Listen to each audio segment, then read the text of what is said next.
नमस्कार विद्यार्थी मित्रांनो, तुमचं सहर्ष स्वागत आपल्या यूट्यूब चॅनलवर. मी शुभम पवार करतो. तर या टॉपिकच्या अंतर्गत आपल्याला आज या लेक्चरच्या मध्ये जो राष्ट्रपती आपला सर्वात महत्त्वाचा टॉपिक म्हणून आपण राज्यघटनेमध्ये बघत असतो आणि भारताचा सर्वात प्रमुख म्हणून व्यक्तिमत्व म्हणून या टॉपिकमध्ये आपण जो राष्ट्रपतीला म्हणत असतो, तर या लेक्चरच्या माध्यमातून आपल्याला राष्ट्रपती हा टॉपिक आणि याच्यावरचे कलम आर्टिकल असे आपण म्हणतो याला, तर या टॉपिकला आज खतम करणार आहोत. आणि या टॉपिकच्या नंतर तुम्हाला कोणती पण तुमची डाऊट या टॉपिकच्या मध्ये तुम्हाला असणार नाही अशी मी तुम्हाला खात्रीनं सांगू शकतो. तर या टॉपिकच्या मध्ये आपण आज बघू राष्ट्रपती हा सर्वात पहिले भाग 6 मध्ये आहे. जो आपले 22 भाग आहे राज्यघटनेमध्ये, एकूण टोटल भाग 22 आहे. 22 मधून 6वा भाग नंबर 6 याच्यात आपल्याला राष्ट्रपती हा पदाची, राष्ट्रपती यांची तरतूद सगळं सांगण्यात आलेली आहे. भाग 6 यांची कलम जो आपण बघू 52, 52,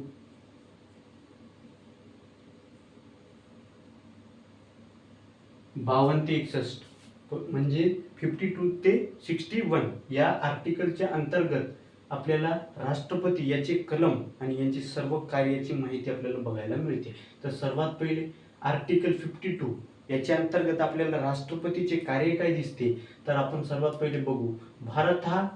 भारताचे एक राष्ट्रपती पद असे या आर्टिकल 52 मध्ये दिलेले आहे. काय आहे, भारताचे एक राष्ट्रपती याचे पद म्हणून आर्टिकल 52 मध्ये दिलेलं आहे. सर्वात पहिले हे तुमच्या वहीमध्ये लिहिणे अति आवश्यक आहे, कारण की तुम्ही कलम पाठ करणे MPSC असो, UPSC असो आणि राज्यसेवा कोणतीही परीक्षा असो, याच्या अंतर्गत आपल्याला जो सरळ सेवा आणि या राज्याच्या अंतर्गत आणि UPSC केंद्र सरकार करत असते, अशा परीक्षेमध्ये आपल्याला या टॉपिक सर्वात हॉट टॉपिक म्हणून आपल्याला ओळखू शकतो आणि ओळखते. याच्यावर PYQs खूप सारे आलेले आहे. सेकंड नंबरचा जो आपण बघू आर्टिकल 52 याच्या अंतर्गत आपल्याला कार्यकारी अधिकार, त्यांना कोणते कोणते अधिकार आहे हे कलम 53 मध्ये आपल्याला बघायला मिळते. 53 मध्ये कार्यकारी अधिकार, राष्ट्रपतीचे कार्यकारी अधिकार.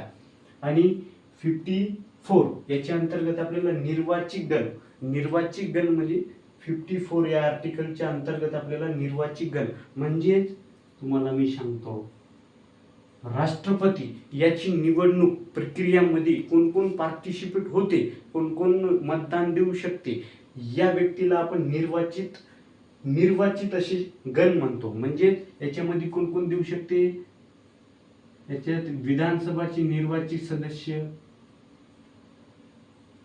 लोकसभेचे निर्वाचित सदस्य, राज्यसभेचे निर्वाचित सदस्य, हा तीनही सभेचे निर्वाचित सदस्य जो लोकांकडून निवडून आलेले व्यक्ती त्यांना निर्वाचित असे म्हणतात. लोकांनी निवडून दिलेले व्यक्तींना निर्वाचित असे म्हणतात. तर 52 मध्ये निर्वाचित गणाला आणि 55 मध्ये निवडीची पद्धत, जो राष्ट्रपतीसाठी निवडण्याची पद्धत असते त्यांची वय 55 प्लस पाहिजे, अलीकडे नाही पाहिजे, प्लस पाहिजे, कमी नाही पाहिजे, 50 प्लस पाहिजे. आणि तो भारताचा नागरिक असावा. आणि लोकसभेत निवडून येण्यासारखा सदस्य ज्यांनी लोकसभेत सदस्य असते त्यांची निवडणुकीची पद्धत जो असते तो निवडून येऊ शकते, तशी पात्रता याला पाहिजे. कोणाला, राष्ट्रपती याची निवडीची पद्धत आर्टिकल 55 मध्ये आपल्याला दिलेली आहे. तर अजून 56 याच्यात त्यांचा कार्यकाळ, राष्ट्रपतीचा कार्यकाळ असतो 5 वर्ष.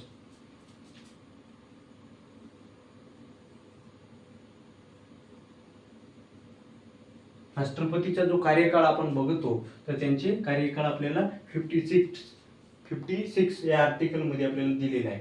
तर 56 या आर्टिकल मध्ये आपल्याला त्यांची कार्यकाळ 5 वर्षासाठी राष्ट्रपती आपल्या पदावर पद सांभाळत असते. आणि 57 त्यांची पुनर्नियुक्ती, एक राष्ट्रपती कितीही वेळा पुनर राष्ट्रपती पदासाठी फॉर्म अप्लाय करू शकते, याच्यासाठी राष्ट्रपती यांना पुनर्नियुक्तीची पात्रता याला आपण म्हणतो.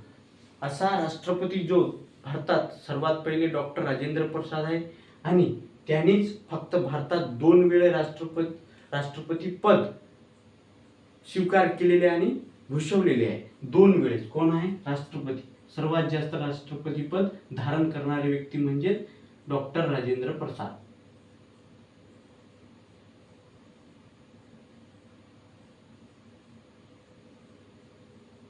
हा 2 वेळा राष्ट्रपती पद स्वीकार केलेला आहे आणि भूषवलेला आहे, आपण असं म्हणू शकतो.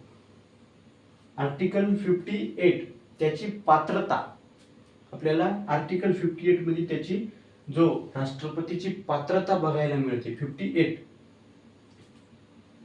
8 नंबर मध्ये 59 त्याची अटी म्हणजे त्यांना कोणती कोणती पदे सांभाळू शकते, त्यांना हे करायचं नाही, मंत्रिमंडळाच्या अंतर्गत राहायचे, कोणती सभात जायचं, कोणती सभात जायची नाही, याची सर्व अटी यामध्ये 59 या आर्टिकल मध्ये आपल्याला राष्ट्रपतीच्या संदर्भात दिसून येते. आणि आर्टिकल 56 यांची शपथ सुप्रीम कोर्टचे